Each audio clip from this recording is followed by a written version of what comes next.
Hello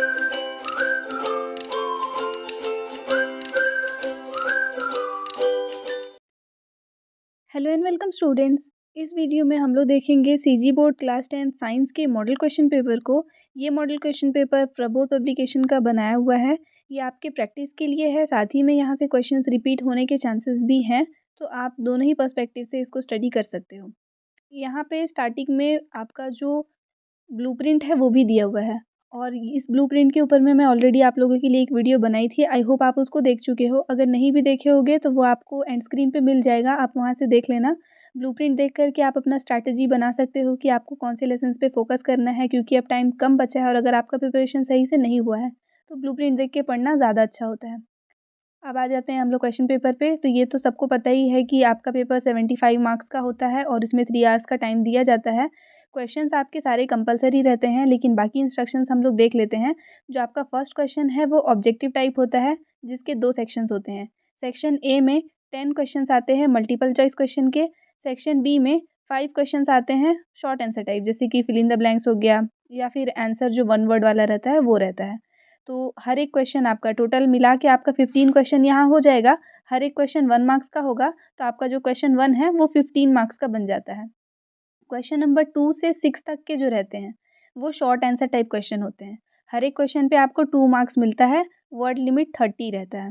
question number 7 से 11 तक ये भी शॉर्ट आंसर टाइप हैं। हर एक क्वेश्चन 3 मार्क्स का होता है और हर क्वेश्चन के लिए वर्ड लिमिट आपका 50 दिया हुआ है। क्वेश्चन नंबर 12 से 16 तक लॉन्ग आंसर टाइप क्वेश्चंस है। हर क्वेश्चन आपका 4 मार्क्स का होता है, वर्ड लिमिट 70 से 100 रहता है।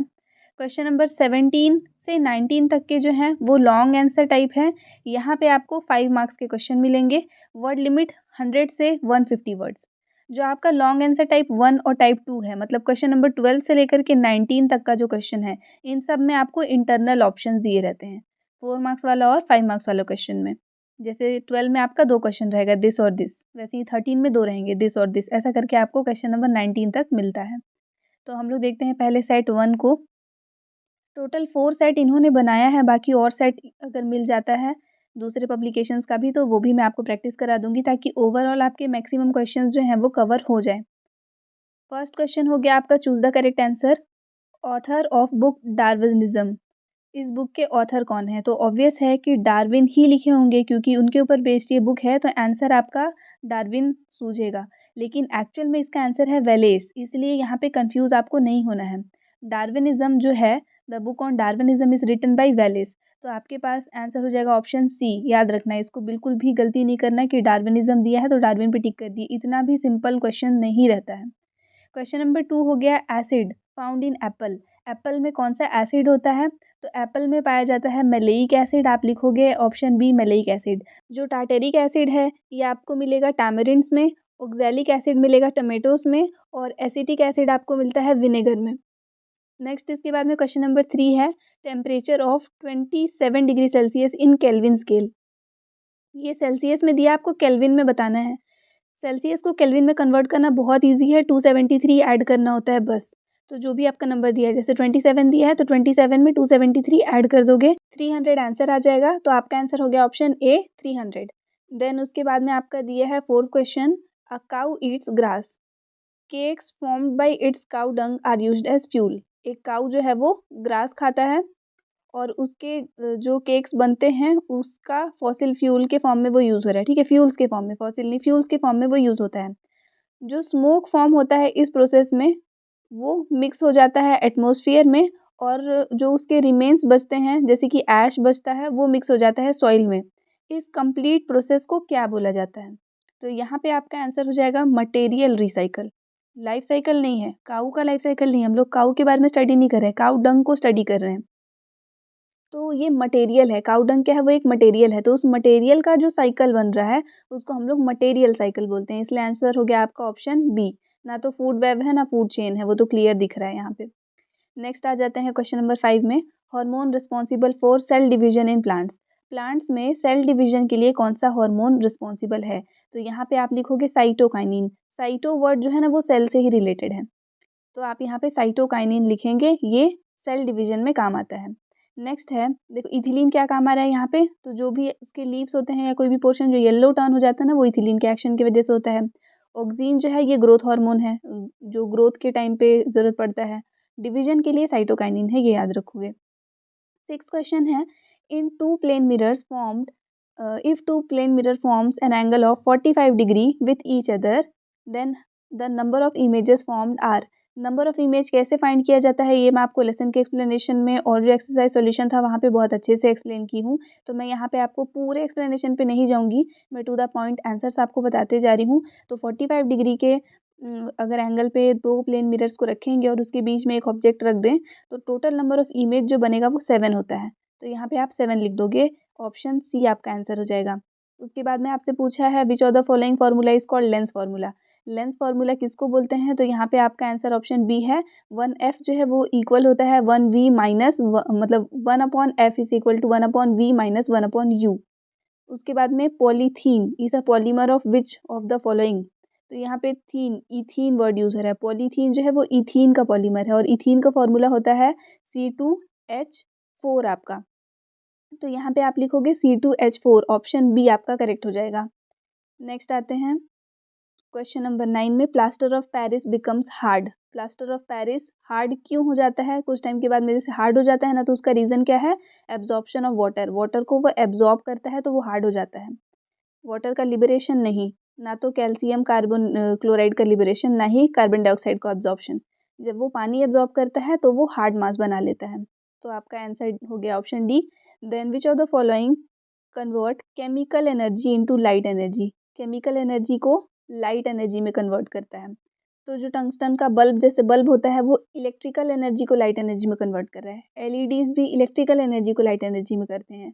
सोलर सेल सोलर एनर्जी को लाइट या हीट एनर्जी में वो कन्वर्ट कर देता है। लेकिन जो टॉर्च का बैटरी है तो ये आपका केमिकल एनर्जी है, बैटरी में स्टोर्ड केमिकल एनर्जी है जो कि टॉर्च उसको फिर लाइट में कन्वर्ट कर देता है। तो आंसर आपका ऑप्शन डी हो जाएगा, टॉर्च बैटरी। देन आ जाते हैं हम लोग, नेक्स्ट आपका फिल इन द ब्लैंक्स दिया है। तो हर एक क्वेश्चन 1 मार्क्स का, 5 मार्क्स का आपका फिल इन द ब्लैंक्स है। केमिकल फार्मूला ऑफ सिंदूर, जिसको कि रेड लेड बोलते हैं, सिंदूर का केमिकल फार्मूला पूछा है। तो जनरली आप बेकिंग सोडा और washing soda, plaster of Paris, gypsum, इन सारे चीज़ों का याद करके जाते हो। अब आप सिंदूर का भी याद कर लो, जिसको कि रेड लेड बोलते हैं। तो इसका फार्मूला आपको याद करना है, Pb3O4 यहाँ दिया है, ये इसका केमिकल फार्मूला होता है। वैसे ही इथेनोइक एसिड, तो 2 कार्बन का कार्बोक्सिलिक एसिड है। कार्बोक्सिलिक एसिड के लिए COOH लिखेंगे और एक कार्बन तो यहाँ आ ही गया, बाकी का एक कार्बन आपका लगा दोगे CH3। देन उसके बाद में focal length of a spherical mirror is 10 centimetre, then its radius of curvature will be. तो एक स्पेरिकल मिरर है जिसका फोकल लेंथ कितना दिया है, 10 सेंटीमीटर, इसका रेडियस ऑफ कर्वेचर आपको बताना है। तो 10 सेंटीमीटर अगर इसका फोकल लेंथ है, उसका जस्ट डबल आपका जो रेडियस ऑफ कर्वेचर है वो रहता है, तो 20 लिखेंगे। जैसे कि ये है ना, तो इसी का ये एक पार्ट हम लोग मिरर बनाते हैं, तो जो सेंटर है, सेंटर से यहाँ तक का डिस्टेंस, इसका जब हम लोग हाफ करते हैं तो वो इसका फोकल लेंथ होता है। तो फोकल लेंथ का जस्ट डबल जो होता है वो इसका रेडियस ऑफ कर्वेचर हो जाता है, तो वो लिखेंगे। ये भी लेसन के एक्सप्लेनेशन में मैं आपको ऑलरेडी पढ़ाई हूँ, इसलिए मैं ज़्यादा डिटेल्स में नहीं जाऊँगी। 4th क्वेश्चन है, total energy source of the world. पूरे वर्ल्ड का एनर्जी सोर्स वो सन है, इकलौता एनर्जी सोर्स सन है प्राइमरी। तो यहाँ पे आंसर आपका सन हो जाएगा। ऑक्सीजन जो है वो एक प्लांट हार्मोन है, इसको ग्रोथ हार्मोन भी लिख सकते हो। तो यहाँ पे पूछा है क्या है, तो प्लांट्स में रहता है, तो प्लांट हार्मोन। नेक्स्ट आते हैं short answer type question. Definition पूछा है ट्रॉपिक लेवल का और न्यूट्रिएंट साइकिल का, याद कर लेंगे दोनों को। ट्रॉपिक लेवल क्या है, various levels of producers and consumer in ecosystem. बहुत सिंपल है, इकोसिस्टम में प्रोड्यूसर्स और कंज्यूमर जो अलग अलग लेवल पे रहते हैं, जैसे प्राइमरी लेवल पे कौन है, सेकेंडरी पे कौन है, टर्शियरी पे कौन है, इसी को ही हम लोग ट्रॉपिक लेवल बोलते हैं। एग्जाम्पल, फर्स्ट ट्रॉपिक लेवल दिया है जहाँ पे प्रोड्यूसर्स होते हैं, सेकेंड ट्रॉपिक लेवल जिसमें प्राइमरी कंज्यूमर्स होते हैं, और उसके बाद आप थर्ड ट्रॉपिक लेवल में सेकेंडरी कंज्यूमर्स ले सकते हो, ऐसे करके। और ग्रीन प्लांट्स, ग्रास हॉपर्स, ये नहीं बनेगा, ये फिट नहीं बैठ रहा है आपका, ये दोनों ठीक है एग्जाम्पल में, ये लिख सकते हो। Then nutrient cycle, nutrient cycle क्या है, तो in the environment cyclization of various substances in any form और as food of organisms take place. क्या होता है कि इन्वायरमेंट में जो जितने भी सब्सटेंस है ना, वो एक से दूसरे फॉर्म में एक दूसरे ऑर्गेनिजम्स के बीच में घूमते रहते हैं। ये जो है साइक्लाइजेशन, वो एबायोटिक और बायोटिक कंपोनेंट्स दोनों के बीच में होता है, ऐसा नहीं कि सिर्फ बायोटिक कंपोनेंट्स में घूम रहा है। तो जो इन्वायरमेंट है उसमें जो न्यूट्रिएंट होता है ना, वो तो रह जाता है, भले ही वो और एबायोटिक से बायोटिक में जाए या बायोटिक से एबायोटिक में जाए, जो न्यूट्रिएंट्स हैं वो वैसे के वैसे ही रहते हैं। इन्हीं न्यूट्रिएंट्स का जो रोटेशन होता है कंप्लीट आपके इकोसिस्टम में या कंप्लीट इन्वायरमेंट में, इसी को ही हम लोग न्यूट्रिएंट साइकिल बोलते हैं। जैसे कि एग्जांपल में आप कार्बन साइकिल, नाइट्रोजन साइकिल लिख सकते हैं। कार्बन की स्पेलिंग गलत है, CAR होगा। नेक्स्ट उसके बाद थर्ड क्वेश्चन है, आपको लिखने हैं names and functions of hormone secreted from the following glands. Pancreas कौन सा हार्मोन रिलीज करता है और उसका क्या फंक्शन है। थायराइड कौन सा हार्मोन रिलीज करता है और उसका क्या फंक्शन है। तो पेनक्रियास जो है वो इंसुलिन रिलीज करता है, और वो हमारे बॉडी में, आपको पता ही है कि जो शुगर का मेटाबॉलिज्म है ना उसको कंट्रोल करता है। मतलब कि आपके बॉडी में जो शुगर है वो डाइजेस्ट करने का काम इंसुलिन का होता है। नेक्स्ट है थायराइड ग्लैंड, वो थायरोक्सिन हार्मोन सेक्रीट करता है। इसका क्या काम है, तो हमारे मेटाबॉलिक एक्टिविटीज़, हमारे बॉडी का जो मेटाबॉलिज्म है उसको ये कंट्रोल करता है। नेक्स्ट आते हैं, select and right functional group in the following compound. ये इंपॉर्टेंट है, इस टाइप का क्वेश्चन आपका आता है। फंक्शनल ग्रुप आपको ढूंढने हैं यहाँ पे। इसमें BR दिया है ना, तो ब्रोमो आपका फंक्शनल ग्रुप है BR। इसमें COOH आपका फंक्शनल ग्रुप है कार्बोक्सिलिक एसिड। यहाँ OH आपका फंक्शनल ग्रुप है अल्कोहल। यहाँ एल्डिहाइड आपका फंक्शनल ग्रुप है CHO। नेक्स्ट आपका फिफ्थ क्वेश्चन है, a compound of calcium which is a white coloured powder is stored in an air tight container. तो कैल्शियम का एक कंपाउंड है वाइट कलर का पाउडर, जो कि एक एयर टाइट कंटेनर में स्टोर्ड है। It is use in making statues, statue बनाने में ये काम आता है। जब इसको वाटर के साथ मिक्स करते हैं तो ये एक हार्ड मास बना लेता है, और जो ये हार्ड मास बना है उसको दे दिए कंपाउंड वाई, उसका नाम। तो इस बेसिस पे आपको इस फैक्ट को एनालाइज करके फॉलोइंग क्वेश्चंस का आंसर देना है कि आपके कंपाउंड ए का क्या नाम है और कंपाउंड मतलब एक्स का क्या नाम है और वाई का क्या नाम है, ये दोनों बताना है।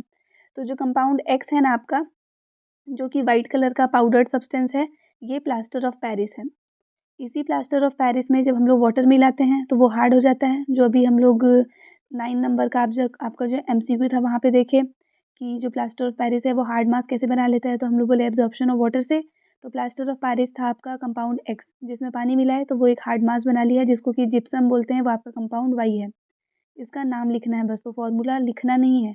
प्लास्टर ऑफ पेरिस और जिप्सम लिखोगे सही है, लेकिन फॉर्मूला याद तो कर सकते हैं यहाँ से। तो प्लास्टर ऑफ पेरिस भी कैल्शियम सल्फेट है हाइड्रेटेड फॉर्म में, और जिप्सम भी कैल्शियम सल्फेट है हाइड्रेटेड फॉर्म में। फ़र्क क्या है कि दोनों में H2O का नंबर अलग अलग है, इसमें हाफ H2O लिखते हैं, इसमें 2H2O लिखते हैं। तो इसको याद कर लोगे। देन आ जाते हैं सिक्स क्वेश्चन में, write two two benefits of nuclear energy and solar energy. Nuclear energy का 2 बेनिफिट, सोलर एनर्जी का भी 2 बेनिफिट आपको लिखना है। तो बेनिफिट्स ऑफ सोलर एनर्जी पहले दिया है, electrical energy can B obtain from solar energy. तो बेनिफिट्स ऑफ सोलर एनर्जी पूछा है ना, यही लिखना है आपको, लेकिन थोड़ा सा सेंटेंस बदल के। इस तरह से नहीं लिखा जाता है कि electrical energy can be formed, solar energy is use to make electrical energy, ऐसा लिखो। हम लोग यूजेस लिख रहे हैं सोलर एनर्जी के, तो लिखने का भी अपना एक तरीका होना चाहिए कि आंसर आपका अच्छा लगे। देन उसके बाद में है, by using solar energy non reversible sources, non renewable resources can be conserve like coal and petroleum. तो इसमें लिख सकते हैं solar energy is used for conservation of non renewable sources. ये 2 पॉइंट्स आपके हो गए। बेनिफिट्स ऑफ न्यूक्लियर एनर्जी पूछ रहा है, तो very large quantity of energy is obtained from very little quantity. तो न्यूक्लियर एनर्जी का बेनिफिट में लिख सकते हो, it is use to prepare large quantity of energy with very little quantity of nuclear energy used, या फिर normally लिख देना कि it is use to produce large quantity of energy. दूसरा, oxygen is not required in this reaction. तो benefits of nuclear energy में लिख सकते हो कि it does not involve consumption of oxygen. तो ऑक्सीजन तो सेव करना ही है, तो इसके लिए ये हो जाएगा। अब शॉर्ट आंसर में दूसरा क्वेश्चन आपका शॉर्ट आंसर टाइप 2 वाला, जो कि आपका 3 मार्क्स वाला क्वेश्चन है। फर्स्ट क्वेश्चन पूछा है होमोलोगस और एनालोगस ऑर्गेन्स को एक्सप्लेन करने के लिए। इंपॉर्टेंट है ये, ज़रूर पढ़ना। तो होमोलोगस ऑर्गेन्स जो हैं वो परफॉर्म करते हैं डिफरेंट फंक्शंस डिफरेंट ऑर्गेनिजम्स में, लेकिन इनका एक जैसा स्ट्रक्चर होता है और ओरिजिन भी एक ही होता है। और एनालोगस में फिर जस्ट अलग हो जाएगा ना, इनका स्ट्रक्चर और ओरिजिन अलग होता है लेकिन फंक्शन सेम रहते हैं। तो ये दोनों के बीच का डिफरेंस है, और वैसे ही एग्जाम्पल के साथ में याद करोगे। मैं आपको ये ना PYQ सीरीज़ कराई थी, उसमें भी है, तो पिछले बार का PYQ सीरीज़ भी आप पढ़ सकते हो, वो भी अच्छा रहेगा।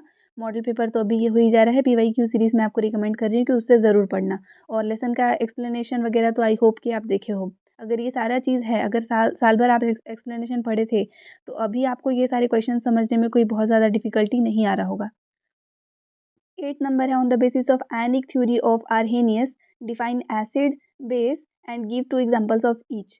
तो आयनिक थ्योरी के बेसिस पे ना आपको एसिड और बेस को डिफाइन करना है।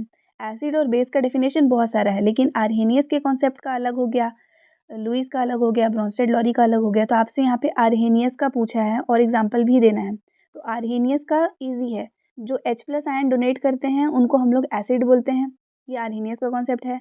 जो OH- आयन रिलीज करते हैं उनको बेस बोलते हैं। तो यहाँ पे आप क्या लिखोगे, on the basis of ionic theory of Arrhenius acids are the molecules which release H+ ion in solution. और वहीं पे base are the molecules which release OH- यानी कि hydroxide ion in a solution. Example लिख दोगे HCl, ऐसे ही लिखना एग्जैक्ट, HCl से H+ और Cl- बनता है। इसमें एग्जाम्पल लिख दोगे NaOH, NaOH से Na+ और OH- बनता है। ये H+ रिलीज किया इसलिए ये एसिड है, ये OH- रिलीज किया इसलिए ये बेस है। Define the following and write their SI unit. Latent heat of fusion, specific heat capacity, latent heat of vaporisation. इनको डिफाइन करना है और इनका आपको यूनिट लिखना है। तो हर बार यूनिट पूछ रहा है, SI यूनिट ही पूछता है, SI यूनिट याद करना सब चीज़ का। पहला हो गया latent heat of fusion, the amount of heat energy given to unit mass of a substance at its melting point to convert it from solid state into liquid state is called latent heat of fusion. Fusion का मतलब होता है solid से liquid में conversion, जिसको कि हम लोग मेल्टिंग बोलते हैं। तो यहाँ पे आप लिखोगे the amount of heat energy required to convert a substance from its solid state to liquid state is called latent heat of fusion. इसका यूनिट होता है जूल पर किलोग्राम। यहीं से रिलेट करके लैटेंट हीट ऑफ वेपोराइजेशन पहले देख लेते हैं। The amount of energy required to convert a liquid convert a substance from its liquid state to steam या फिर vapour state is called latent heat of vaporisation. Vaporisation मतलब liquid से vapour बनाना। इसका भी ऐसा यूनिट जूल पर kilogram, दोनों का सेम। लेकिन जब अब बच गया एक और आपका स्पेसिफिक हीट कैपेसिटी। तो specific heat capacity of any substance is the amount of heat, कि कितना हीट आपको चाहिए to raise the temperature of 1 unit substance by 1 degree Celsius. आपके पास में जो भी सब्सटेंस है, 1 यूनिट सब्सटेंस का टेम्परेचर 1 डिग्री सेल्सियस तक बढ़ाने के लिए जितना हीट लगता है वो आपका स्पेसिफिक हीट कैपेसिटी है। तो स्पेसिफिक हीट कैपेसिटी का आपका ये डेफिनेशन हो गया। अब इसका यूनिट क्या होता है, तो जूल पर किलोग्राम पर केल्विन। तो किलोग्राम तो है ही, साथ में केल्विन भी ऐड कर देना है। तो अभी तक तो सेम था सब में जूल पर किलोग्राम, लेकिन इसमें केल्विन भी ऐड कर देना। तो ये हो गया आपका स्पेसिफिक हीट कैपेसिटी। नेक्स्ट आते हैं 10 number question. Right only chemical equation, right only equation for laboratory method of preparation of H2 and N2 gas, also right one use. तो हाइड्रोजन गैस कैसे बनाते हैं वो लिखना है और साथ ही में आप उसका यूज़ लिखोगे। सेम वैसे ही नाइट्रोजन गैस कैसे बनाते हैं उसका इक्वेशन लिखना है और उसका यूज़ लिखोगे। हाइड्रोजन गैस प्रिपेयर करने के लिए बहुत सिंपल है, किसी भी मेटल को एसिड के साथ रिएक्ट करा दो। मेटल्स और एसिड का रिएक्शन हमेशा हाइड्रोजन गैस रिलीज करता है। मेटल्स और बेस का रिएक्शन भी हमेशा हाइड्रोजन गैस रिलीज करता है, लेकिन जो साथ में कंपाउंड बन रहा है वो डिफरेंट हो जाता है। तो एसिड के साथ वाला रिएक्शन ज़्यादा इजी रहता है, आप इसको लिख सकते हो। मेटल और एसिड है तो आपका वो बना लिया एक सॉल्ट और हाइड्रोजन गैस रिलीज कर दिया। यूजेस क्या लिखोगे, पहला use hydrogen is used as fuel, तो इसमें लिख सकते हो यूज्ड इन फ्यूल सेल, इतना काफ़ी रहेगा। It is used in fuel cell एक यूज़ हो गया। दूसरा it is used for the preparation of या फिर प्रोडक्शन ऑफ अमोनिया, इसको तो ज़रूर याद करो क्योंकि यही सेम आंसर हम लोग NH2 में भी लिख सकते हैं। हाइड्रोजन के साथ आपका सेम आंसर नाइट्रोजन में लिख सकते हैं। तो हाइड्रोजन के साथ नाइट्रोजन का यूज़ तो पूछा ही है।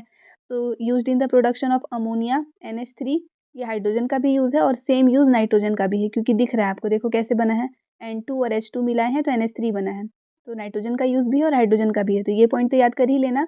और यूज्ड एज फ्यूल सेल ये भी याद कर लेना।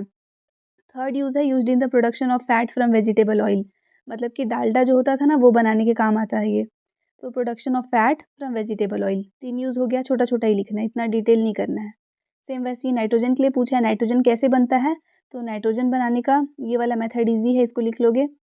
यहाँ पे आपको अमोनियम नाइट्रेट लेना है, उसका रिएक्शन मतलब वो सिंपली ब्रेक होगा तो N2 रिलीज हो जाता है और H2O अलग हो जाता है। तो ये मेथड है। दिख रहा है 2 नाइट्रोजन है तो वो दोनों यहाँ लिख दिए, बच गया 4 हाइड्रोजन और 2 ऑक्सीजन, तो 4 और 2 तो कॉम्बिनेशन कैसा होता है H2O, ऐसा बनाएंगे। यूजेस में क्या लिखेंगे, in the manufacture of ammonia, जैसा उसमें लिखे वही वाला स्टेप है। दूसरा इसको यूज़ करते हैं used for packing foods, chips, packets etcetera, मतलब कि पैक्ड फूड आइटम्स के लिए ये यूज़ हो जाता है। तीसरा, used in the form of fertiliser, fertiliser बनाने में काम आता है, जैसे कि यूरिया, ये एक फर्टिलाइज़र है जो कि नाइट्रोजन से बनता है। इतना हो गया। नेक्स्ट आ जाते हैं, write the difference between plane mirror, concave mirror और कॉन्वेक्स मिरर, तीनों के बीच का डिफरेंस। प्लेन मिरर जो है वो प्लेन होता है, इसका जो रिफ्लेक्टिंग सरफेस है वो प्लेन रहता है। कॉनकेव मिरर के लिए रिफ्लेक्टिंग सरफेस जो है वो कॉनकेव होता है। कॉन्वेक्स मिरर के लिए रिफ्लेक्टिंग सरफेस कॉन्वेक्स होता है। प्लेन मिरर में जो इमेज बनता है वो हमेशा इरेक्ट, वर्चुअल और सेम साइज़ का होगा, जैसा ऑब्जेक्ट है उसी साइज़ का इमेज बनता है। कॉनकेव मिरर में जो इमेज बन रहा है वो डिफरेंट सिचुएशंस पे डिफरेंट डिफरेंट बनेगा।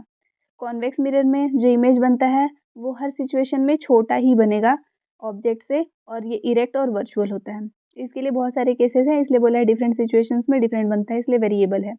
नेक्स्ट, प्लेन मिरर को घर में यूज़ करते हैं, जैसे अपना फेस देखने के लिए जो यूज़ कर रहे हैं हम लोग वो प्लेन मिरर है। उसके बाद कॉनकेव मिरर्स को हम लोग यूज़ करते हैं गाड़ियों के हेडलाइट्स में। हेडलाइट्स में क्योंकि ये लाइट रेज़ को ऐसे डाइवर्ज कर देता है पूरा ना, तो इसलिए इसको हम लोग यूज़ करते हैं हेडलाइट्स में। कॉन्वेक्स मिरर को रियर व्यू में, जो सामने में जो आईना लगा होता है ना, मिरर्स जो व्हीकल्स में ही जो सामने मिरर लगा हुआ होता है जिससे पीछे की गाड़ियाँ दिखती हैं, वो वाला मिरर आपका कॉन्वेक्स मिरर होता है। तो ये हो गया। नेक्स्ट आ जाते हैं हम लॉन्ग आंसर टाइप फर्स्ट। यहाँ पे आपसे पूछा है कि एटॉमिक नंबर 3 एलिमेंट का दिया हुआ है, एलिमेंट ए, बी और सी। एटॉमिक नंबर क्या-क्या है रिस्पेक्टिवली दिया है, मतलब कि ए के लिए 10 हो गया, बी के लिए 5 हो गया और सी के लिए 7 हो गया।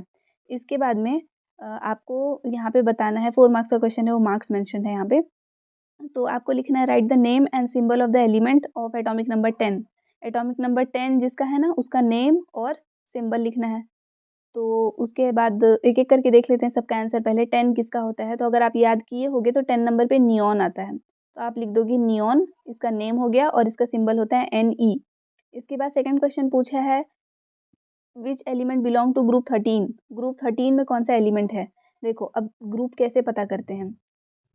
सबसे फर्स्ट थिंग, आपको जब आपको बताया है 10 है, तो 10 के लिए इलेक्ट्रॉनिक कॉन्फ़िगरेशन क्या लिखेंगे हम लोग, 2 और 8। जब आपको बोला है 5 है, 5 के लिए आप लिखोगे 2, 3। उसके बाद बोला है 7 है, तो 7 के लिए आप लिखोगे 2, 5, यही लिखेंगे इलेक्ट्रॉनिक कॉन्फ़िगरेशन। अब जो बाहर वाला आपका नंबर आ रहा है, ये वैलेंस नंबर ऑफ इलेक्ट्रॉन्स, इसमें 10 ऐड करना है। अगर आपका 3 है, 3 में 10 ऐड करेंगे, ग्रुप 13 को बिलोंग करता है, 13 आएगा ना। 5 में 10 ऐड करोगे 15 आएगा, ग्रुप 15 को बिलोंग करता है। इसमें 10 ऐड करोगे तो 18 आएगा, ये ग्रुप 18 को बिलोंग करता है। तो 13, 15, 18 पूछा, इलेक्ट्रॉनिक कॉन्फ़िगरेशन के बेसिस पे बता देंगे। नेक्स्ट आ जाते हैं, इसमें अब और करके तो आपको ऑप्शन मिलेगा ही क्योंकि लॉन्ग आंसर्स पे आ गए हैं। तो और में आपसे पूछा है 4 characteristics of modern periodic table, इसको ज़रूर याद करोगे। एक्सप्लेन मैं आपको पहले कर चुकी हूँ इसको लेसन एक्सप्लेनेशन में, चैप्टर 4 का है ये आपका क्वेश्चन। तो पीरियोडिक टेबल जो है वो एटॉमिक नंबर पे बेस्ड है। इसमें हर एक एलिमेंट्स का जो इलेक्ट्रॉनिक कॉन्फ़िगरेशन है वो फिक्स्ड होता है, जो कि डिपेंड करता है, उनका पोजीशन जो है वो फिक्स्ड है, जो कि इलेक्ट्रॉनिक कॉन्फ़िगरेशन पे डिपेंड करता है। अभी जस्ट देखे हम लोग कि अगर 3 है, इलेक्ट्रॉनिक कॉन्फ़िगरेशन से 2, 3 लिखे थे, तो वो ग्रुप 13 का एलिमेंट होगा, पोजीशन फिक्स हो गया ना इसके इलेक्ट्रॉनिक कॉन्फ़िगरेशन से। 2, 5 लिखे हैं तो ये ग्रुप 15 का होगा, पोजीशन फिक्स हो गया। तो इसके इलेक्ट्रॉनिक कॉन्फ़िगरेशन से इसका पोजीशन जो है वो फिक्स हो जाता है। उसके बाद में बाकी प्रॉपर्टीज़ इसके कैसे-कैसे चेंज होते हैं, जैसे कि पीरियोडिक टेबल का क्या था कि एक ग्रेजुअल चेंज आपको देखने के लिए मिलता है पीरियोडिक प्रॉपर्टीज़ में, कि ऐसे जाओगे तो प्रॉपर्टीज़ में इंक्रीज़ या डिक्रीज़ होते हैं कोई भी कैरेक्टर, और वैसे ही इधर ऊपर से नीचे आओगे तो कैसे चेंज होते हैं। तो एक ग्रेजुअल चेंज दिखता है प्रॉपर्टीज़ में, क्लियर विजिबल होता है। उसके ऐसे करके आप इसके प्रॉपर्टीज़ जो है वो सारे लिखोगे इसमें, कैरेक्टरिस्टिक्स मतलब ये वाले पीरियोडिक टेबल के। नेक्स्ट आपका 13th क्वेश्चन, 12 में तो हो गया आपका, 13 में देखते हैं। आपको बताना है रिफ्लेक्शन ऑफ लाइट, इसके आप क्या समझते हो, और आपको लॉस लिखने हैं डायग्राम के साथ। तो रिफ्लेक्शन क्या है, जैसे एक सरफेस लिए हैं, इस पे जब एक कोई लाइट पड़ता है तो वो दूसरे डायरेक्शन में वापस पूरा बाउंस बैक हो जाता है, इस फिनोमिना को रिफ्लेक्शन बोलते हैं। रिफ्रैक्शन में क्या होता है, जब यही लाइट पड़ता है ना, तो नॉर्मल ऐसे जाने की जगह या तो थोड़ा सा इधर या थोड़ा सा ऐसे मुड़ करके चला जाता है, इसको रिफ्रैक्शन बोलते हैं। तो आपसे रिफ्लेक्शन पूछा है, it is the phenomena of bouncing back of light in the same medium on striking the surface of any object. किसी भी ऑब्जेक्ट के सरफेस को स्ट्राइक करने के बाद में ये अब जो लाइट होता है वो बाउंस बैक हो जाता है, या सेम ही मीडियम में जिस तरफ से आ रहा था उसी तरफ वो वापस बाउंस बैक हो जाता है, ये आपका रिफ्लेक्शन है। लॉस ऑफ रिफ्लेक्शन आपको डायग्राम के साथ बताना है। तो पहला लॉ क्या है, ये भी आप लोग पूरा पढ़ चुके हो, इंसिडेंट रे, रिफ्लेक्टेड रे और जो नॉर्मल है वो तीनों सेम प्लेन पे लाई करता है। उसके बाद में जो एंगल ऑफ इंसिडेंस है वो एंगल ऑफ रिफ्लेक्शन के इक्वल होता है। तो जब आप ये वाला डायग्राम बनाओगे ना तो ये सब चीज़ बता रहा है कि सेम प्लेन पे ये तीनों लाइन्स आ गए, angle of incidence, angle of reflection और ये आपका जो नॉर्मल है वो। उसके अलावा जितना ये है उतना ही ये वाला वैल्यू भी है एंगल्स का, तो ये आ गया। तो डायग्राम से आपका वो दोनों चीज़ आ जाता है। नेक्स्ट अब उसमें ऑप्शन करके आपसे पूछा है रिफ्रैक्टिव इंडेक्स बताओ और उसका एसआई यूनिट। और रिफ्रैक्टिव इंडेक्स जो है वाटर का वो 4/3 होता है, मतलब 1.33। तो इसको यूज़ करके आप स्पीड ऑफ लाइट कैसे फाइंड कर सकते हैं, ये तो मतलब एक न्यूमेरिकल है और एक थ्योरी क्वेश्चन है। अगर आपको ऊपर वाला क्वेश्चन पता था तो और में जाते ही नहीं, ईजी पड़ जाता। तो रिफ्रैक्टिव इंडेक्स क्या है, तो रेशियो ऑफ साइन आई मतलब कि एंगल ऑफ इंसिडेंस का साइन, और sine R of angle of reflection is called refractive index. तो रिफ्रैक्टिव इंडेक्स के लिए आप ऐसे लिखना, refractive index equals to sine I upon sine R. थोड़ा सा स्पेस और ले लेगा और आपका वो अच्छा हो जाएगा। रिफ्लेक्टिव इंडेक्स पूरा लिखना है यहाँ पे, ऐसे करके ये लिख देना। तो ये हो गया। उसके बाद में आपसे इसका यूनिट पूछा है, सॉरी यहाँ पे आपसे पूछा है रिप्रेजेंट कैसे करते हैं। यूनिट तो पूछा है, तो यूनिट तो इसका कुछ होता नहीं, तो it has no unit. Answer को थोड़ा और बड़ा करने के लिए लिख सकते हैं, इसको म्यू से डिनोट करते हैं। अगर नहीं क्लियर दिख रहा होगा तो म्यू ऐसे बनाया जाता है, मतलब एक ऐसे करके यू लिखते हैं नॉर्मल, तो ये म्यू बोलते हैं इसको। इससे रिप्रेजेंट करते हैं रिफ्रैक्टिव इंडेक्स को। अब आपका सेकंड क्वेश्चन जो आपका न्यूमेरिकल वाला है उस पे आते हैं। तो रिफ्रैक्टिव इंडेक्स वाटर का आपका दिया हुआ है 1.33 या फिर 4/3 जो बोल लो। स्पीड ऑफ लाइट वैक्यूम में हम लोग को पता है 3 × 10⁸ मीटर पर सेकेंड होता है। वाटर में इसका क्या स्पीड है ये बताना है। रिफ्रैक्टिव इंडेक्स कैसे निकालते हैं, तो speed of light upon vacuum, speed of light in vacuum upon speed of light in water. तो जो आपका वैक्यूम में है उसको हम लोग सी लिख देंगे, जो कि 3 × 10⁸ है वो मेंशन कर सकते हैं। वाटर वाला नहीं पता, उसको वी लिख करके छोड़ दो। और ये वैल्यू जो है रिफ्रैक्टिव इंडेक्स ऑफ मीडियम वो तो पता है 4/3 है, तो 4/3 लिख दिए। क्रॉस मल्टीप्लाई करेंगे, मतलब कि ये जो 3 है वो इसके साथ मल्टीप्लाई हो जाएगा, तो 3 × 10⁸ हो गया। v यहाँ आएगा और 4 नीचे आ जाएगा, तो 4 हम लोग नीचे लिख दिए हैं। इनको सॉल्व करोगे 3 × 3 आपका 9 हो जाएगा, इंटू 10⁸, और यहाँ पे 4, 9 को 4 से डिवाइड कर दोगे तो 2.25 आएगा, मल्टीप्लाइड बाई 10⁸ मीटर पर सेकेंड। ये आपका speed of light in water आपका फाइंड हो गया। नेक्स्ट आ जाते हैं आप क्वेश्चन नंबर 14 में। इलेक्ट्रिक जनरेटर क्या है, ये कौन से प्रिंसिपल पे वर्क करता है, और इसका एक वेल लेबल डायग्राम। तो ये 4 मार्क्स का क्वेश्चन है। ये मैं आपको बहुत अच्छे से चैप्टर 12 का हाल फिलहाल में ही वीडियो आया था क्वेश्चन आंसर वाला, उसमें मैं बताई हूँ, आप वहाँ से लिख लेना। इससे बेटर आंसर वहाँ पे है, आप वहाँ से नोट कर लेना। आप चाहो तो इसको भी लिख सकते हैं, दिख रहा है स्क्रीन में, एक्सप्लेनेशन उसमें अच्छे से है, तो मैं इसको फिर से नहीं बता रही हूँ। यहाँ पे इसका डायग्राम भी हो गया और उसके थ्योरी भी दिया हुआ है। नेक्स्ट उसके बाद में फ्लेमिंग्स राइट हैंड रूल ये बताना है, और डिफरेंस बिटवीन ऑल्टरनेटिंग और डायरेक्ट करंट। एसी और डीसी करंट का भी डिफरेंस मैं करवाई थी, वो वाला आंसर ज़्यादा अच्छा था, तो आप वहाँ से लिख सकते हो। और जैसे चैप्टर वाइज है ना सारा वीडियो, तो हर चैप्टर का क्वेश्चन आंसर वाला पोर्शन आप देख लो, वहाँ पे आपको मिल जाएगा सारा आंसर। और फ्लेमिंग्स राइट हैंड रूल भी है, हालांकि मैं यहाँ पे बता दे रही हूँ। जब आप अपने राइट हैंड के 3 आपके जो फिंगर्स हैं, मतलब कि आपका थंब, फोर फिंगर और सेंट्रल फिंगर, मिडिल फिंगर जो बोलते हैं, इन तीनों को जब स्ट्रेच करोगे राइट एंगल्स पे एक दूसरे से, तब उस केस में हम लोगों को डायरेक्शन मिल जाता है डिफरेंट डिफरेंट। जैसे कि आपका जो फोर फिंगर होगा वो पॉइंट करेगा to the direction of magnetic field, ये दिखा रहा है डायरेक्शन ऑफ मैग्नेटिक फील्ड, ये आपका फोर फिंगर है। उसके बाद में जो आपका थंब है वो पॉइंट करेगा to the direction of motion of conductor, ये आपका direction of motion of conductor है, ये थंब है। और जो मिडिल फिंगर है वो बताएगा डायरेक्शन ऑफ इंड्यूस्ड करंट। ये आपका फ्लेमिंग्स राइट हैंड रूल हो गया। नेक्स्ट है एसी और डीसी का डिफरेंस। तो अल्टरनेटिंग करंट, इसमें मैग्नीट्यूड भी होता है और डायरेक्शन भी होता है। डायरेक्ट करंट में मैग्नीट्यूड जो है वो चेंज होते रहता है, लेकिन डायरेक्शन जो है वो हमेशा सेम रहता है। एसी को ट्रांसफॉर्मर्स में यूज़ करते हैं और डीसी जो है वो ट्रांसफॉर्मर्स में यूज़ नहीं कर सकते हैं। उसके बाद में एसी जो है इसको इलेक्ट्रोप्लेटिंग के लिए यूज़ नहीं करते हैं, डीसी को यूज़ करते हैं। इलेक्ट्रोमैग्नेट नहीं है, इलेक्ट्रोप्लेटिंग लिखना। इलेक्ट्रोमैग्नेट वाला पॉइंट ये है कि यहाँ पे इलेक्ट्रोमैग्नेट में यूज़ होता है, ये इलेक्ट्रोमैग्नेट में भी यूज़ नहीं होता है। ज़बरदस्ती का बनाया हुआ पॉइंट है, वैसे तो दोनों एक साथ भी लिख सकते थे, लेकिन क्योंकि यहाँ पे पॉइंट्स भी इंक्रीज़ करने हैं तो ये लिख सकते हैं। और चाहो तो आप इसको जो मैं लिखवाई थी वहाँ से भी लिख सकते हो। फिर नेक्स्ट क्वेश्चन है आपका वेल लेबल डायग्राम बनाना है मेल रिप्रोडक्टिव पार्ट का। ये आपको आपके बुक में मिल जाएगा, वहाँ से आप ये डायग्राम स्टडी कर लोगे। उसके अलावा names of the right the name of the numbers given below in diagram. एक डायग्राम बना हुआ है फीमेल रिप्रोडक्टिव ऑर्गन का है, यहाँ पे नंबर्स दिए हुए हैं, जैसे 1 यहाँ पे लिखा है, 2 यहाँ लिखा है, 3 4 5 6 7 और 4 ये भी है ना, तो 4 दोनों साइड में वैसे ही सेम, फिर 6 दोनों साइड में है, 7 है। तो 2 तरह के क्वेश्चंस आपको देखने मिल रहे हैं। एक तो डायरेक्ट दिया है कि डायग्राम बनाओ, दूसरा दिया है कि डायग्राम बना हुआ है उसको लेबल करो। तो दोनों ही केस में डायग्राम आपको स्टडी करना ही पड़ेगा, और मेल और फीमेल रिप्रोडक्टिव स्ट्रक्चर का जो डायग्राम है वो इम्पोर्टेंट है, तो वो आपको स्टडी करना ही है। तो यहाँ पे लेबलिंग पूरा ये दिया हुआ है, आपको तो डायग्राम स्टडी करना है, ये समझ में आ रहा है इससे, तो आप वो पढ़ लेना। यहाँ पे सिर्फ नंबरिंग पढ़ने का कोई मतलब नहीं बनता है। नेक्स्ट आ जाते हैं क्वेश्चन नंबर 16 में। Discuss the process of sex determination in human in the following points.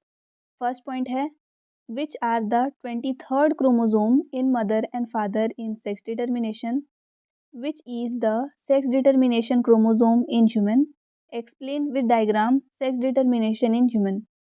3 points में आपको बताना है। तो पहला हो गया which is the 23rd chromosome in father and mother. तो यहाँ पे हम लोग देखेंगे कि each pair of human beings contains, मतलब each cell of human beings का जो सेल होता है उसमें 23 पेयर ऑफ क्रोमोजोम रहते हैं। इन 23 में से 22 जो हैं वो एक जैसे होते हैं, जिनको कि ऑटोसोम्स बोलते हैं। 23rd जो है वो डिफरेंट होता है ऑटोसोम से, जिसको कि सेक्स क्रोमोजोम बोलते हैं। इसी के वजह से ही जो सेक्स है वो डिटरमाइन होता है किसी भी अपकमिंग चिल्ड्रन का। तो यहाँ पे जो सेल्स होते हैं मैन में वो 2 टाइप के होते हैं, एक्स और वाई। और वही जो विमेन में है वो सिंगल होता है, एक्स और एक्स। तो स्पर्मेटोजेनेसिस के बाद में 2 टाइप के आपके स्पर्म्स बनेंगे। एक हो जाएगा जिसमें 22 के साथ में एक्स होगा, दूसरा होगा जिसमें 22 के साथ में वाई होगा। विमेन में क्योंकि एक ही टाइप का है तो 22 प्लस एक्स ही बनेगा। तो फर्टिलाइजेशन के टाइम पे अगर इस 22 प्लस एक्स के साथ में एक्स क्रोमोसोम फर्टिलाइज हो जाता है, तो जो आपका बेबी होगा वो उसका सेक्स कैसा रहेगा, फीमेल चाइल्ड। और इसी 22 के साथ अगर 22 वाई मर्ज हो जाता है, तो जो अब न्यू बेबी बनेगा वो एक्स वाई क्रोमोसोम के साथ में वो आपका मेल चाइल्ड होगा। तो ये सेक्स डिटर्मिनेशन प्रोसेस हो गया पूरा, और उसका ये पूरा चार्ट भी दिया हुआ है। जैसे मदर का है 44, 22 पेयर्स रहते हैं ना, तो 44 प्लस एक्स एक्स, और वैसे ही 44 प्लस वाई वाई। तो इसको 22 प्लस एक्स 22 प्लस एक्स में बांट दिए, इसको 22 प्लस वाई 22 प्लस एक्स में बांट दिए। इसका एक लिए हो और एक इसका लिए हो तो ये बन सकता है, और इसी का ही एक लेकर के जैसे यहाँ पे इसमें ले लिए इसको और इसको लिए तो ये बन गया। एक बार इसके साथ इसको लिए हैं तो ये बन गया। अब चेंज करो, इसके साथ में ये वाला, और वैसे ही इसी के साथ में मतलब यहाँ लेकर के फिर ये वाला, तो ये आपके 2 डिफरेंट और बनते हैं। टोटल आपको चारों को आपस में बस मर्ज करना है, तो बॉयज़ और गर्ल्स का प्रोबेबिलिटी जो है वो दिख जाता है। नेक्स्ट आते हैं अब what is sickle cell anaemia, इसी में ऑप्शन में पूछा है और एक्सप्लेन करना है इसके मैकेनिज्म को। ये लेसन मैं अभी एक्सप्लेन नहीं की हूँ आपको, हेरिडिटी वाला भी, इसलिए मैं आपको वो क्वेश्चन डिटेल में बता दी और सिकल सेल एनीमिया भी बता दे रही हूँ। इसका मैकेनिज्म जैसे आपको बताना है, तो नॉर्मल हीमोग्लोबिन प्रोटीन जो है हमारे बॉडी में जो रहता है, रेड ब्लड सेल्स में जो रहता है, वो स्पेरिकल शेप का होता है। For representing its factor are are taken in the figure is normal haemoglobin. तो फिगर अभी दिखाऊंगी मैं, वहाँ पे नॉर्मल हीमोग्लोबिन दिया हुआ है जिसको कि आर आर से डिनोट किया, कैपिटल आर से। By the change in this factor structure of haemoglobin differs by which blood cells become sickle shape. अब जो आपका हीमोग्लोबिन है इसमें जब डिफेक्ट आता है, आपके ब्लड सेल्स जो हैं वो शेप चेंज कर लेते हैं और अब वो सिकल शेप का हो जाता है। सिकल जो है वो इस टाइप का शेप होता है। उसके बाद में this is sickle cell anaemia, इसी केस को हम लोग सिकल सेल एनीमिया बोलते हैं। फिगर दिया है तो देख लेते हैं। नेक्स्ट यहाँ पे दिया है, ओके। फिगर इस टाइप से बनाया है कि आपका आर आर एक डोमिनेंट आर है जो आपका नॉर्मल ब्लड सेल है, एक छोटा वाला आर है जो आपका सिकल्ड ब्लड सेल है, ऐसा दिया है, ठीक है। तो पेरेंट जनरेशन है आपके पास में, ये मेल और फीमेल पेरेंट्स हैं, कुछ भी होंगे, दोनों के पास में दोनों पॉसिबिलिटी है, एक नॉर्मल एक सिकल्ड, एक नॉर्मल एक सिकल्ड। तो हम लोग वैसे ही उसको ज्वाइन करेंगे ना, इसका नॉर्मल के साथ में इसका नॉर्मल अगर जुड़ जाता है तो एक नॉर्मल चाइल्ड ही बनेगा।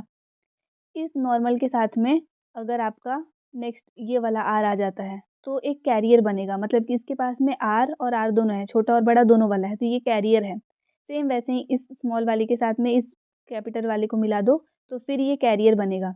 ये दोनों कैरियर्स हैं, इन दोनों में सिकल सेल नहीं होगा, ये कैरियर्स हैं, इनके नेक्स्ट जनरेशन में चला जाएगा। जैसे पेरेंट्स कैरियर थे तो नेक्स्ट जनरेशन में चला जाएगा, ये तो नॉर्मल है, इसके नेक्स्ट जनरेशन पूरा नॉर्मल रहेगा। लेकिन इसके स्मॉल आर के साथ इसका स्मॉल आर जब हम लोग मर्ज करेंगे तो ये पेशेंट हो जाएगा, ये सिकल सेल चाइल्ड बनेगा आपका। तो ये हो गया इसका सिकल सेल एनीमिया का। नेक्स्ट क्वेश्चन है आपका लॉन्ग आंसर टाइप 2 आ जाता है, अब जो 5 मार्क्स के क्वेश्चन हैं।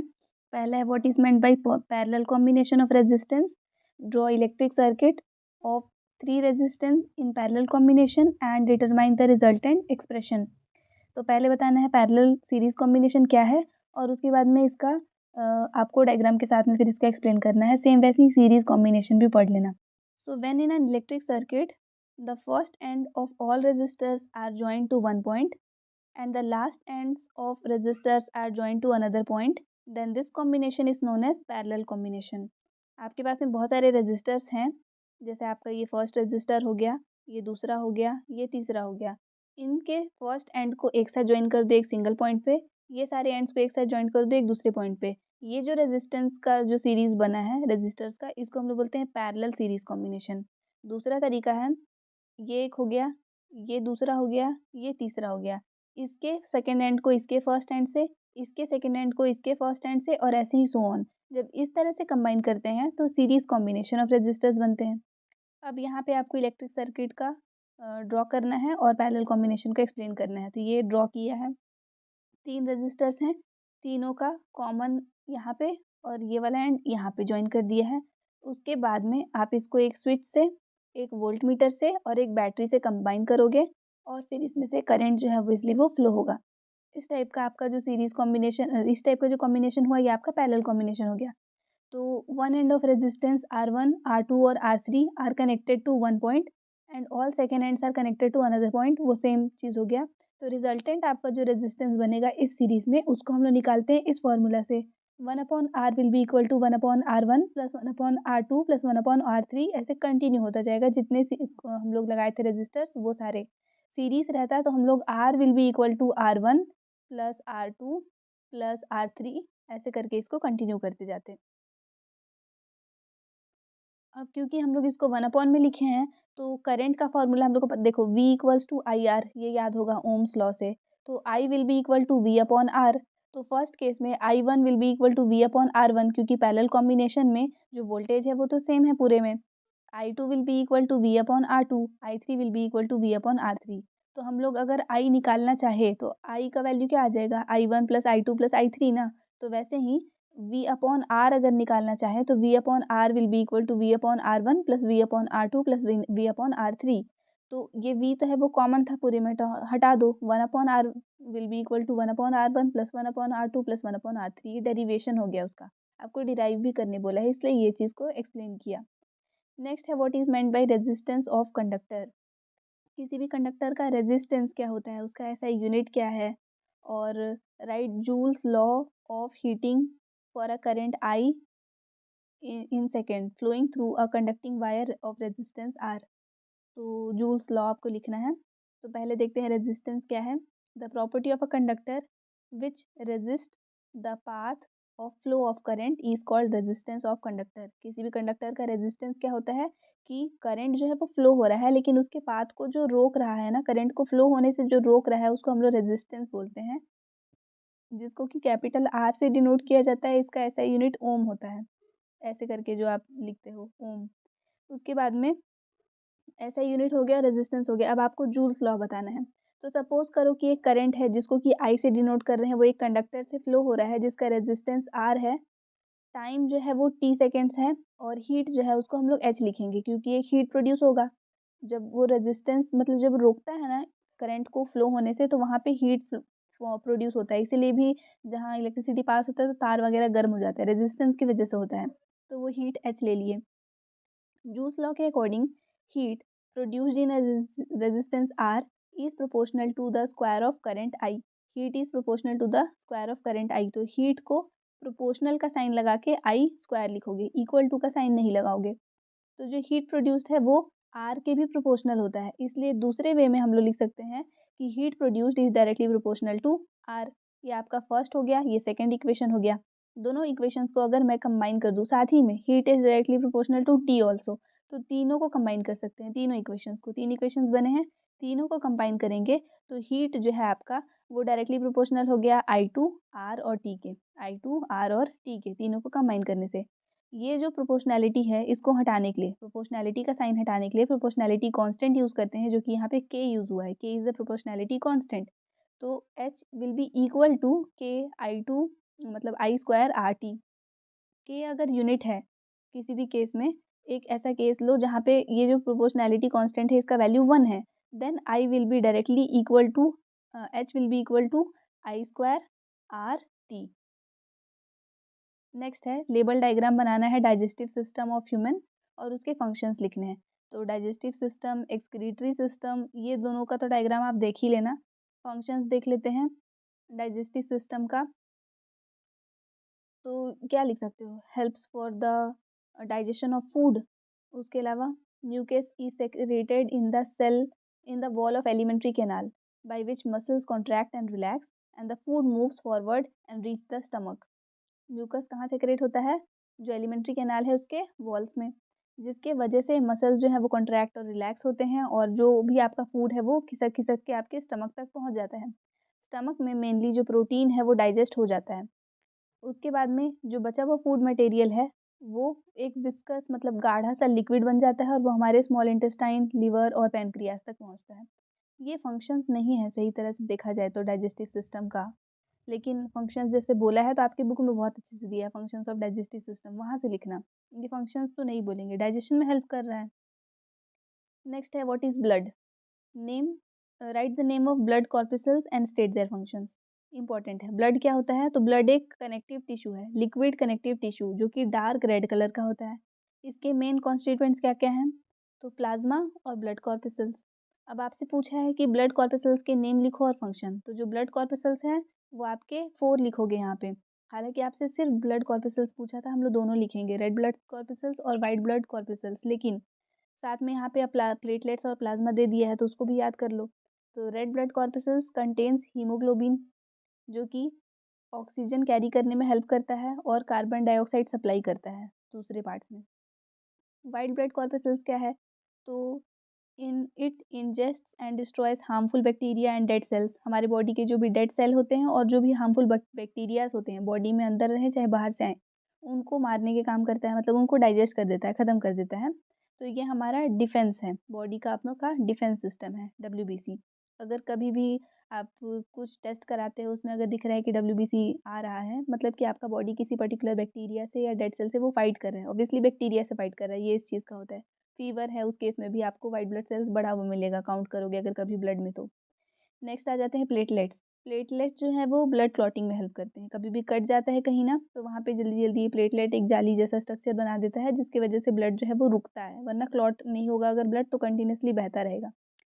ब्लड प्लाज्मा क्या है, तो ये भी लिक्विड पार्ट होता है ब्लड का।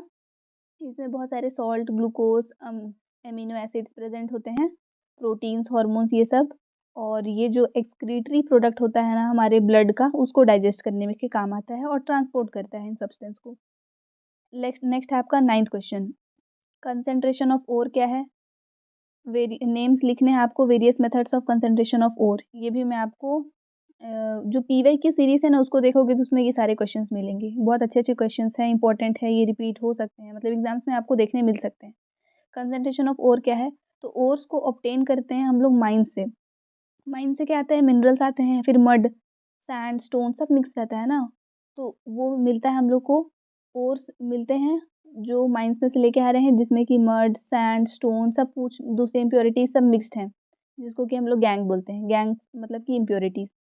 तो इस ओर में से मेटल को निकालने का जो प्रोसेस है वो आपका एक्सट्रैक्शन ऑफ मिनरल्स हैं या मेटल्स हैं। तो ये जो ओर है ना, ये फ़िलहाल इसमें से इम्प्योरिटीज़ हम लोग हटाएंगे। इन्हीं इम्प्योरिटीज़ को हटाने का जो प्रोसेस है उसको कंसेंट्रेशन ऑफ ओर बोलते हैं। ओर जो है फ़िलहाल डाइल्यूट है ना, बोल सकते हो, इसमें जो नहीं चाहिए वो चीज़ें ज़्यादा हैं, तो हम लोग पहले इम्प्योरिटीज़ हटाएंगे उसके बाद मेटल निकालेंगे। तो इम्प्योरिटीज़ हटाने का प्रोसेस है कंसेंट्रेशन ऑफ ओर। इसके लिए बहुत सारे मेथड्स हैं, 3 जो है वो बहुत ज़्यादा फेमस है, आपको वो 3 पढ़ना है। एक हो गया, मतलब मोस्टली यूज्ड है, ग्रेविटी सेपरेशन, फ्रोथ फ्लोटेशन और मैग्नेटिक सेपरेशन।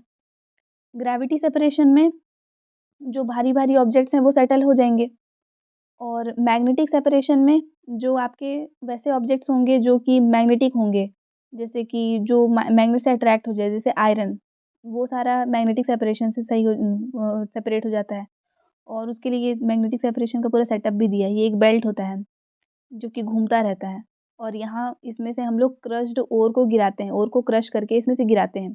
तो मैग्नेट्स में वो सारी चीज़ें चिपक जाएंगी जो मैग्नेटिक हैं, और वो जो चिपक गया है वो जब ये घूमेगा ना तो थोड़ा दूर अंदर तक आकर के, क्योंकि इस पे चिपका हुआ है तो यहाँ तक तो चिपका ही रहेगा और उसके बाद वो गिरेगा। जो नहीं चिपका था वो यहीं से गिर जाएगा। तो ऐसे करके दोनों सेपरेट हो जाता है। ये मैग्नेटिक सेपरेशन मेथड है आपका। इसको यहाँ पे डिटेल में दिया हुआ है। तो right the name of various methods और एक्सप्लेन एनी वन बोला था। तो 3 का नाम लिख दिया है और 1 एक्सप्लेन कर दिया है, लेकिन आप तीनों को स्टडी करोगे डिटेल में। उसके बाद इसमें और करके जो क्वेश्चन दिया है, एलॉयज़ क्या होते हैं, ये भी इम्पोर्टेंट है। उसके 3 यूजेस लिखने हैं, मतलब नेम लिखना है और यूज़ लिखना है किसी भी 3 एलॉय का। और नेम और फॉर्मूला लिखना है किसी भी 3 सल्फाइड ओर का। पहले एलॉयज़ देख लेते हैं। तो alloys are the homogeneous mixture of 2 or more metals or non metal. ठीक है, मेटल्स या फिर नॉन मेटल। तो मेटल के साथ में मेटल या नॉन मेटल मिलाने से जो बनता है होमोजीनस मिक्सचर है। होमोजीनस का मतलब होता है कि आप सेपरेट नहीं कर पाओगे मिक्स होने के बाद, बिल्कुल एक जैसा दिखेगा। ये एलॉय है। जैसे कि स्टील, स्टील को देख के नहीं लगता है, उसमें देख के नहीं बता पाओगे कि आयरन कहाँ है, क्रोमियम कहाँ है, निकल कहाँ है। ब्रास, तो ब्रास में कॉपर कहाँ है, जिंक कहाँ है, नहीं दिखता है। तो इनको हम लोग एलॉयज़ बोलते हैं। तो आपका एलॉयज़ में एग्जाम्पल 3 पूछा है। तो स्टेनलेस स्टील, ब्रास और ड्यूरेलुमिन दिया है। आप ब्रास और ब्रॉन्ज भी याद कर सकते हो, साथ में जर्मन सिल्वर याद कर सकते हो। बहुत सारे एग्जाम्पल्स है, 5-6 एग्जाम्पल तो है आपके बुक में। स्टेनलेस स्टील का कंपोजिशन क्या क्या है, तो आयरन, क्रोमियम और निकल होता है, परसेंटेज के साथ याद करना है। ब्रास में कॉपर और जिंक होता है, परसेंटेज के साथ याद करोगे। ब्रॉन्ज में कॉपर और टिन होता है, वो लिख सकते हो, इजी पड़ेगा। ड्यूरेलुमिन में एल्यूमिनियम, कॉपर, मैग्नीशियम और मैंगनीज, इतना है। सबका परसेंटेज के साथ याद करोगे। अब यूज़ पूछा है तो स्टेनलेस स्टील का तो यूज़ लिख सकते हैं, यूटेंसिल्स बनाने में है और शेविंग ब्लेड्स बनाने में है। ब्रास का यूज़ तो यूटेंसिल्स बनाने में ये भी काम आता है, कॉइन्स बनाने में। पहले ब्रास के कॉइन्स मिलते थे, मशीन के पार्ट्स बनते हैं इसके। डुरैलुमिन का अलग से अब थोड़ा सा आपको मिलेगा। प्रेशर कुकर बनाने में काम आता है और एयरक्राफ्ट के पार्ट्स बनाने में काम आता है। शिप का जो पार्ट होता है वो बनाने में काम आता है। अब सल्फाइड ओर के एग्जांपल्स आपको बताने हैं। सल्फाइड मतलब जिसमें एस सल्फर प्रेजेंट है। तो आयरन पाइराइट ये सबसे फेमस है, कॉपर पाइराइट, दोनों पाइराइट से याद कर लो, सल्फर के लिए वर्ड यूज़ हो रहा है। तो आयरन और कॉपर पाइराइट, और उसके बाद में गेलेना दिया है, तो लेड का सल्फाइड है। ये इतना आपका हो गया। आई होप आपको ये वीडियो समझ में आया होगा। नेक्स्ट वाले वीडियो में हम लोग और ऐसे ही सेट्स को कवर करेंगे। वो वीडियो भी आपको एंड स्क्रीन पे अभी फ़िलहाल डिस्प्ले हो रहा होगा। इसके अलावा जो आपका ब्लूप्रिंट वाला वीडियो है वो डिस्प्ले हो रहा है, और साथ ही में जो प्लेलिस्ट है साइंस का वो डिस्प्ले हो रहा है, जिसमें आपको सारे ही लेसन्स के एक्सप्लेनेशन और साथ ही में लास्ट में आपको पीवाईक्यू सीरीज़ मिलेगा। Thanks for watching.